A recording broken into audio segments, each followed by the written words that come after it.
Hi, and welcome back to Need More. Yeah, that's me coming home from work, but of course, this is all a reenactment because why would anybody have their camera set up and watching me come home from work?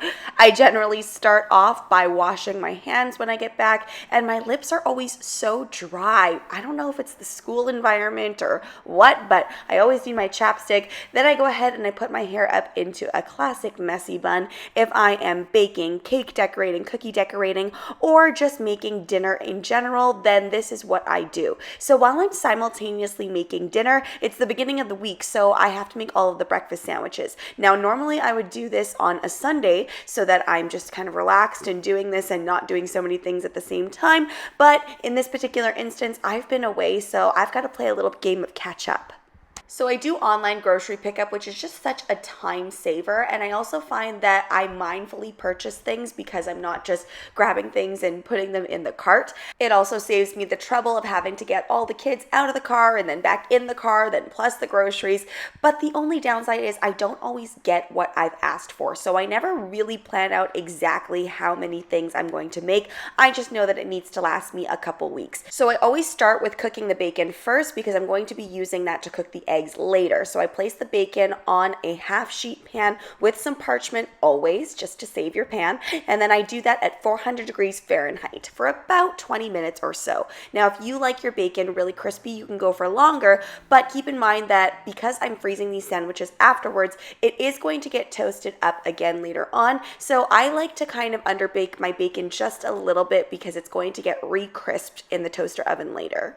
Now, ordinarily, I like to do this with whole wheat English muffins, but unfortunately, like I mentioned, I don't always get what I order. So I had some bread on hand, and this is what I'm going to use because I'm all about expediency and convenience. So although I don't find this as tasty and it's a little bit too much bread for me sometimes, it still suffices and it's going to be hearty and satisfying.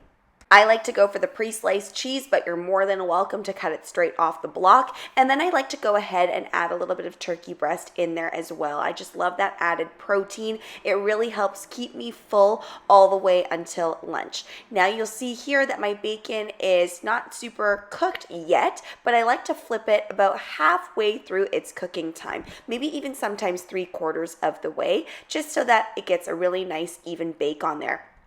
Now, I placed my bacon slices very close together, but if you want to make sure that yours are not connected like that, make sure you put less on the pan. It's just I only had a couple of pans available, so that's what I decided to do. I drain off some of the fat, make sure to put that bacon on paper towel just so we really sop some of that grease up, and then I'm going to go ahead and I'm going to place all of these eggs directly on the pan. I used to do this on the stove, and then I discovered, wow, I can save way more time and way more energy because as that's going into the oven, I'm actually cooking dinner. So it really is a time saver. You're going to notice on my channel, I'm really all about saving time as somebody that makes tutorials fairly frequently on my other channel, and I also have a full-time job. It really, really is important to me, and I'm sure you all have busy lives as well. So I bake those eggs for about 10 minutes. I like to make sure that the yolk is thoroughly cooked because we're going to be packing these away. It does need to be cooked through and through or else it gets really messy. Now, I really love a runny yolk. So if you're making these at home and you're going to consume them right away, highly recommend that you only bake these for about 3 or 4 minutes, maybe even less in your oven at 400 degrees Fahrenheit, and it's going to be delicious.